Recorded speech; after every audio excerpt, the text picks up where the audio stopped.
Charitable trust Ahmedabad દ્વારા civil hospital અમદાવાદમાં અન્નદાન અભિયાન હાથ ધરવામાં આવ્યું છે, જે ખૂબ જ પ્રશંસનીય કાર્ય છે. આદરણીય શ્રી જોગેન્દ્રસિંહ રાજપૂત સાહેબ અને તેમની ટીમ દ્વારા દર રવિવારે અન્નદાન માટે જે સમય ફાળવવામાં આવે છે તે પણ પ્રશંસાને પાત્ર છે.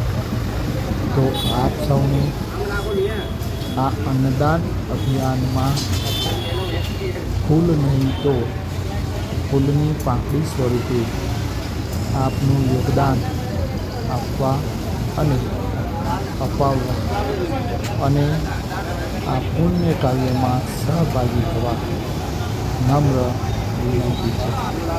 આભાર.